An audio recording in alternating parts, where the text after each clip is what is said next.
الرحیم.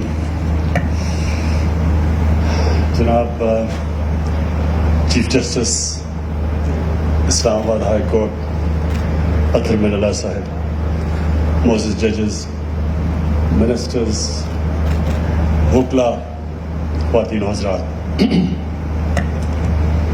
میں نے جب 25 سال پہلے اپنی پارٹی کا آغاز کیا تو اس کا نام انصاف کی تحریک رکھا. اور وہ کیوں رکھا؟ کیونکہ میں ایک پالیٹکس کا بھی اسٹوڈنٹ تھا، تاریخ کا بھی اسٹوڈنٹ تھا، اور بہت پہلے میں اس نتیجے پہ آ گیا کیونکہ میں پروفیشنل کرکٹ باہر کھیلتا تھا، دنیا میں نے دیکھی ہوئی تھی. تو پالیٹکس میں تو میں صرف آیا ایک ہی وجہ سے تھا کہ ہمارا ملک کیوں پیچھے رہ جائے. ہم دیکھتے تھے کہ دنیا آگے جا رہی ہے اور پاکستان ایک وقت پہ آگے جاتے ہوئے پیچھے نیچے آنا شروع ہو گیا. 60s میں پاکستان یہ سارے خطے میں ایشیا میں چوتھے نمبر پہ ملک تھا جس کو دنیا دیکھتی تھی، ترقی کر رہا تھا، ڈیولپمنٹ کا ماڈل تھا، کوالٹی ہماری یونیورسٹیز تھی، گورنمنٹ ہاسپٹلز میں اچھا علاج تھا. ہم سب، میں اور میری فیملی گورنمنٹ ہاسپٹل میں پیدا ہوئے تھے. تو ہم نے پھر دیکھا آہستہ آہستہ ہمارا ملک اوپر سے نیچے جانا شروع ہو گیا، اور وہ ملک جنہوں نے پاکستان سے انسپائر ہو کے اپنا ڈیولپمنٹ ماڈل لے کے آئے تھے وہ اوپر جانے شروع ہو گئے. ہماری سامنے سنگاپور جس کی حیثیت کوئی نہیں تھی، کوئی سوچ بھی نہیں سکتا تھا کہ سنگاپور اور پاکستان کا کوئی کسی مقابلہ ہوگا، یا ملیشیا کا، وہ سب آگے نکل گئے. تو میں تو وہ خوش قسمت انسان تھا جس کو اللہ نے سب کچھ دے دیا تھا، تو مجھے تو پالیٹکس میں آنے کی کوئی ضرورت نہیں تھی. لیکن اس لیے آیا کہ ہم نے اپنی آنکھوں سے دیکھا کہ اگر ہماری طرح کے لوگ جن کو ضرورت نہیں ہے پالیٹکس میں آنے کی، اگر وہ نہیں اسٹرگل کریں گے تو ملک کا جس طرف جا رہا تھا، اور پچھلے 30 سال میں 85 کے بعد ملک تو بڑی تیزی سے نیچے گیا. ہر چیز میں دنیا آگے نکل گئی. بنگلہ دیش جب بنا تھا تو مجھے بھی یاد ہے کہ لوگ ڈرائنگ رومز میں کہتے تھے کہ جی بڑا بنگلہ دیش کا بوجھ پڑا ہوا ہے ویسٹ پاکستان پہ، علیحدہ ہوگا تو ہم تیزی سے آگے بڑھیں گے. بنگلہ دیش بھی آگے نکل گیا. ہندوستان جس کو ہندو ریٹ آف گروتھ کہتے تھے 80s کے اندر، وہ آگے نکل گیا. میں کرکٹ کھیل کے ہندوستان سے جب پاکستان آتا تھا تو لگتا تھا کہ غریب ملک سے امیر ترین ملک میں آ گیا. میں نے کبھی اتنی غربت نہیں دیکھی تھی جو میں نے ہندوستان میں دیکھی تھی. یہ سارے ملک ہمارے سے آگے نکل گئے. اور میں آپ کو ایک چیز، ایک وجہ بتاتا ہوں کہ اس کی وجہ کیا تھی. اگر آپ باقی سارے سمپٹمز ہیں ایک چیز کی نہ ہونے کی وجہ سے، رول آف لا. جو بھی قوم آگے بڑھتی ہے ادھر قانون کی حکمرانی ہوتی ہے.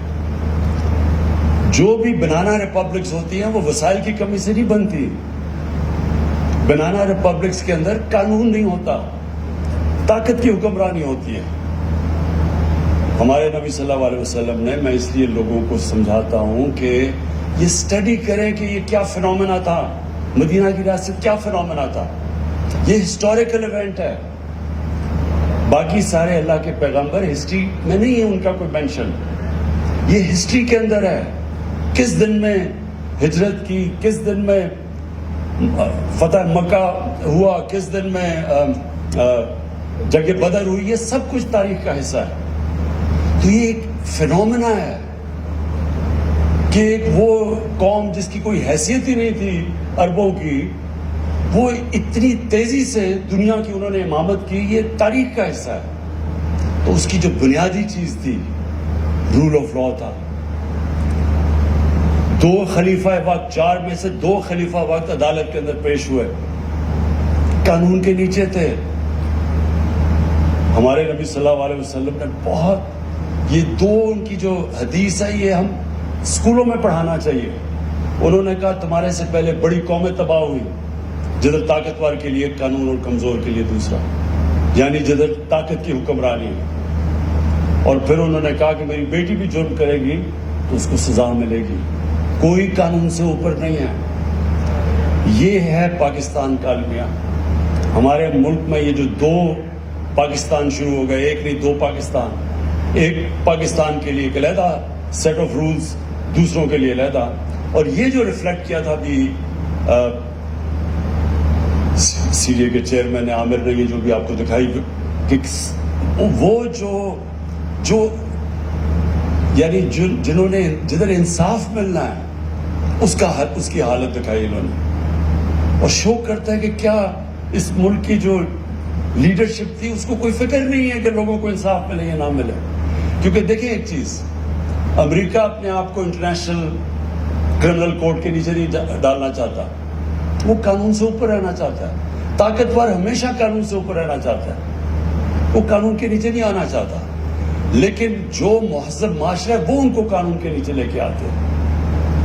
جو ہماری اسٹرگل ہوئی ہے جب سے آئے ہیں, یہ کیا اسٹرگل ہے؟ سارے اکٹھے ہو کے کہتے ہیں کہ جی ہمارے لیے علیحدہ قانون بنا دو, ہمیں این آر او دے دو. ایک ہی بلیک میل کر رہے ہیں کہ نہیں تو آپ کی گورنمنٹ نہیں چلنے دے گی. اور یہی جنرل مشرف نے سب سے بڑی جو ظلم کیا اس ملک پہ, ایک تو آئین توڑا, لیکن جو سب سے بڑا ظلم کیا این آر او دے دیے طاقتور کو. وہ پیسہ تو جنرل مشرف کا نہیں تھا, پیسہ تو قوم کو چوری ہوا تھا. اس کے پاس تو رائٹ ہی نہیں تھا کہ ان کو کہے جی نہیں ہم نے آپ کو معاف کر دیا. اور میں چیف جسٹس صاحب آپ کے ساتھ 2007 میں اس تحریک میں شامل اس لیے تھا کہ یہ ہمارا نظریہ تھا. میں تو پہلے دن سے کہہ رہا تھا, 25 سال پہلے کہہ رہا تھا کہ ملک تو صرف تب آگے بڑھے گا جس ملک میں آزاد عدالتیں آئیں.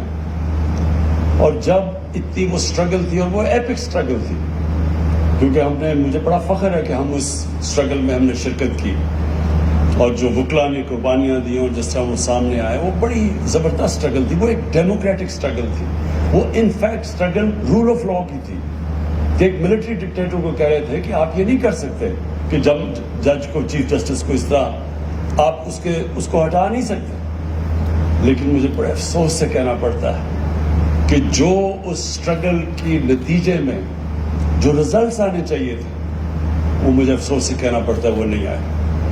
اور وہ ایک اور کہانی ہے کہ وہ جدھر وہ اس نے جانا چاہیے تھا وہ نہیں گئی. لیکن جو رول آف لا, جو قانون کی, جو انصاف کی اسٹرگل ہے, وہ ایک آن گوئنگ اسٹرگل ہے. وہ مسلسل ایک معاشرہ اس کی اسٹرگل کرتا ہے. اور یہی جو معاشرہ یہ اسٹیبلش کر لیتا ہے قانون کی بالادستی, وہی معاشرہ خوشحال ہوتا ہے. جب ریاست مدینہ اور ہم نے فیصلہ کیا کہ ہمارے بچے 8, 9 اور 10 کلاسز کے اندر پوری سیرت نبی پڑھیں گے, ہم ان کو اس لیے پڑھانا چاہتے ہیں کہ یہ تاریخ میں یہ جو فنومنا تھا اس کو اسٹڈی کیا جائے, بچوں کو بھی پتا ہو, تاریخ کا پتا ہو کہ یہ کوئی گریک میتھولوجی نہیں ہے, یہ تاریخ کا حصہ ہے کہ کیسے ایک قوم ٹرانسفارم ہوتی ہے. وہ کیا کیریکٹر تھا جو انسانوں کے کیریکٹر بدل دیے انہوں نے, اور پھر وہ کیا پرنسپلز کے اوپر وہ قوم کھڑی ہوئی تھی. اور اگر آپ وہ پرنسپل اسٹڈی کر لیں, جو بھی آج دنیا میں خوشحال معاشرہ ہے وہ ان پرنسپلز پہ کھڑا ہے.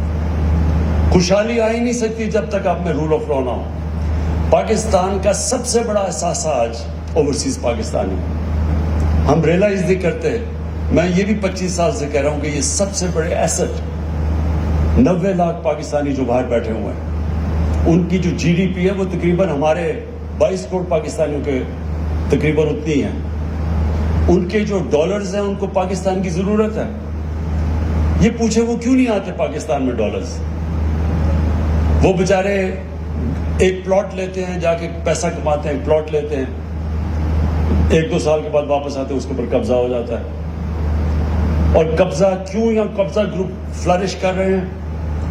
قبضہ گروپ اس لیے فلرش کرتے ہیں کہ آپ کی زمین پہ قبضہ کر لیں, آپ لیگل ریکورس لیں, اس سالوں بلکہ کیس ہی ناممکن ہے اس کو رزلٹ ملنا. تو جب آپ کو انصاف نہیں ملتا تب پھر طاقتور یہ جو قبضہ گروپ ہیں یہ پھر پریویل کرتے ہیں سوسائٹی میں. انگلینڈ میں کیوں نہیں قبضہ گروپ؟ میں ساری 18-19 سال گزارے ہیں وہاں. کیوں نہیں یورپ میں قبضہ گروپ؟ کیونکہ وہاں قانون ہے. تو ہمیں ہماری جو اسٹرگل ہے, اور چیف جسٹس صاحب میں آپ کو داد دیتا ہوں, آپ نے بڑی بڑی زبردست ججمنٹس دیے ہیں.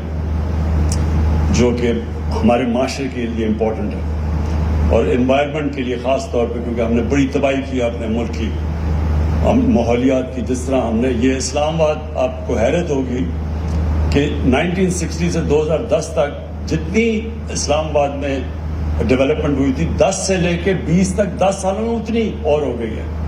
تو گرین ایریاز جا رہے ہیں اور یہ ہماری گورنمنٹ پوری کوشش کر رہی ہے اور اس میں آپ کی بڑی ہمیں ہیلپ کی ضرورت ہوتی ہے اور آپ ہیلپ کرتے ہیں بچانے کے لیے اس ملک کا. یہ جو ایک ماڈل سٹی بنی تھی جس میں گرین ایریاز رکھے گئے تھے، اور اب تو ملک کی ہماری آنے والی جنریشنز کی ضرورت ہے کہ ہم ان کو پولوشن سے بچائیں اور یہ جو کلائمیٹ چینج کے افیکٹس ہیں ان سے بچائیں. تو اس میں یہ تو اب نیشنل نیسیسٹی بن گئی ہے کہ ہم اپنے ملک کو ہرا رکھیں، اپنی انوائرمنٹ کو بچائیں، اپنے دریا پانی کو، ہوا کو صاف رکھیں.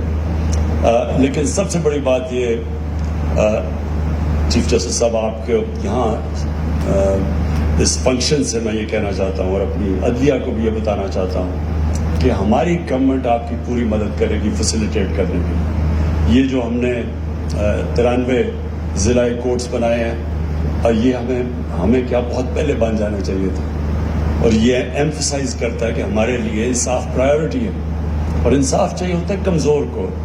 طاقتور چاہتا نہیں ہے انصاف، اوپر رہتا ہے قانون کے. کمزور کو پروٹیکشن چاہیے ہوتی ہے طاقتور سے. اس لیے یہ جو عام آدمی کو اگر آپ نے اوپر اٹھانا ہے تو وہ صرف جب ہیومن ڈیولپمنٹ کا حصہ صرف یہ نہیں کہ آپ اس کو تعلیم دیں اور اس کو صحت دیں، اس کو انصاف بھی دینا ضروری ہوتا ہے. اور انصاف جب ملتا ہے ایک معاشرہ آزاد ہو جاتا ہے. اور جو ریاست مدینہ میں سب سے خوشحالی پہلے نہیں آئی تھی، پہلے انصاف آیا تھا پھر خوشحالی آئی تھی. جو ملک میں ڈیولپمنٹ اور جو انویسٹمنٹ آتی ہے وہ تب آتی ہے جب آپ کا جسٹس سسٹم پروٹیکشن دیتا ہے، کانٹریکٹ انفورسمنٹ ہوتی ہے. جدھر اوورسیز پاکستانی جو ہیں ان کا سب سے بڑا مسئلہ یہ ہے کہ وہ اگر پلاٹ کے اوپر ان کو کانفیڈنس نہیں ہے کہ ایک سمپل سی پلاٹ بھی ہم لے لیں تو وہ بچ جائے گا، تو وہ انویسٹمنٹ کیسے کریں گے، وہ فیکٹریاں کیوں لگائیں گے. تو ہمارے راستے میں یہ بہت بڑی رکاوٹ ہے. اور اس لیے آپ ہمارے سے پاکستان کی عدلیہ کو میں نے کہنا چاہتا ہوں کہ ہم انشاءاللہ پوری طرح آپ کے لیے ہر قسم کی فیسیلیٹیشن کریں گے. یہ ایک اسلام آباد میں بھی پہلا سٹیپ ہے، لیکن اور بھی جب بھی آپ کو گورنمنٹ کی ضرورت پڑے، ہم اس کو یہ نہیں سمجھتے کہ یہ کوئی ہمارا پہلے باقی پیسہ خرچ کریں اور پھر اینڈ میں جو پیسہ بچے وہ جسٹس سسٹم کو دیں. ہم سمجھتے ہیں یہ پرائیورٹی ہے، اس کی وجہ سے پیسہ آتا ہے. جب آپ کے ملک میں انصاف ہوتا ہے تو انویسٹمنٹ اور خوشحالی آتی ہے. تو اس لیے مجھے آج بڑی خوشی ہے. یہ میں سی ڈی اے چیئرمین کو، آپ کو اور ایف ڈبلیو او کو خاص طور پہ میں اس لیے اپریشیٹ کرنا چاہتا ہوں کہ پہلے تو 6.5 ارب سے آپ نے اس کو نیچے لے آئے ہیں تقریباً 1.5 ارب پہ. یہ بہت بڑی اچیومنٹ ہے. نارملی تو 1 ارب سے شروع ہوتا ہے تو 6 ارب پہ پہنچتا ہے. یہ ایک تو اس کے لیے آپ دونوں کو کہنا چاہتا ہوں. اور سیکنڈلی جو 6 مہینے کا آپ نے ٹائم فریم دیا، یہ بھی انشاءاللہ ہم آپ دیکھیں گے کہ آپ نے 6 مہینے میں ایف ڈبلیو اور آپ نے اس کو کمپلیٹ کرنا ہے. بہت بہت شکریہ.